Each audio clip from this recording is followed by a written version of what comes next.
I'm Kelly Steele Carlson, and I work with our Mission and Community Impact team. And today we're diving into Nehemiah 4. I love Nehemiah. He is an amazing leader who had a heart for God and a heart for his people. And we see in chapter 1 that he prayed, mourned, and fasted for his people, asked for the forgiveness of his sins and also the sins of the Israelites. And God responded in appointing him and commissioning him to rebuild the walls around the temple.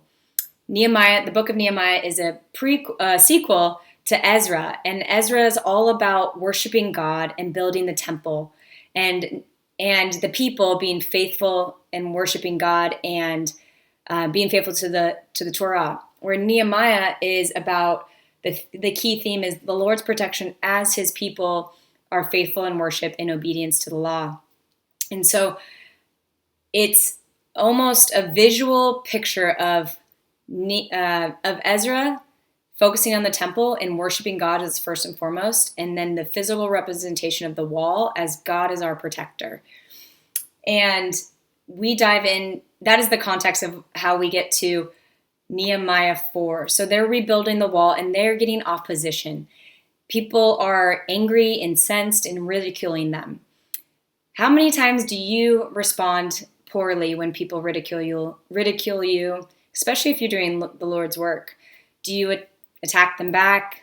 Do you get defensive? Do you self-protect? I know I do sometimes. I'm not always perfectly rooted in the truth, but I love what the people and how the people of Judah responded, and I want to encourage us to be more like them. In verse 4, it says, "Hear us, O God, for we are despised. Turn their insults back on their own heads. Give them over as plunder in the land of captivity. Do not cover up their guilt or blot out their sins from your sight, for they have thrown insults in the face of the builders." I love this. Verse 6, "So we rebuilt the wall till all of it reached half its height, for the people worked with all their heart." So they're getting attacked, they're getting ridiculed, they pray, and then they keep going back to work. They don't get distracted by the attack of the enemy. It goes on that these same people were very angry. Then they decided to stir up trouble against them. The people of Judah's response, "But we prayed to our God and posted a guard day and night to meet this threat."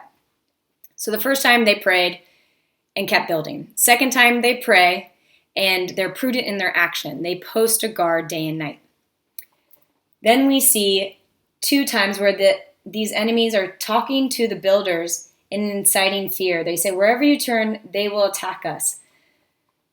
So Nehemiah, their leader, stations people to meet this threat as well. And then he reminds them of the truth, because the enemy and even other Jews are trying to incite fear of the builders.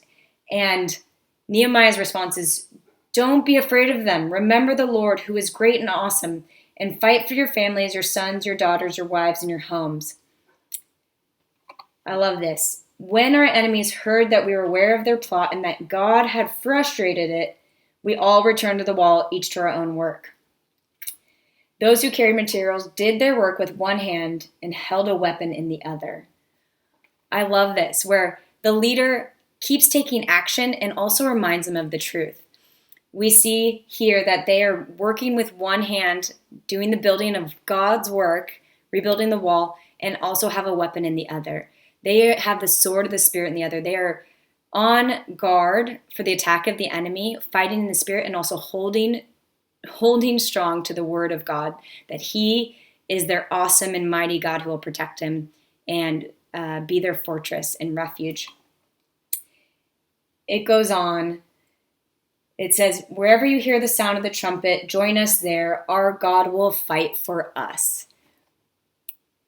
This is reminiscent of Moses leading the Israelites out of Egypt. In Exodus 14:14, it says, "Do not be afraid, stand firm, and you will see the deliverance of the Lord will bring you today.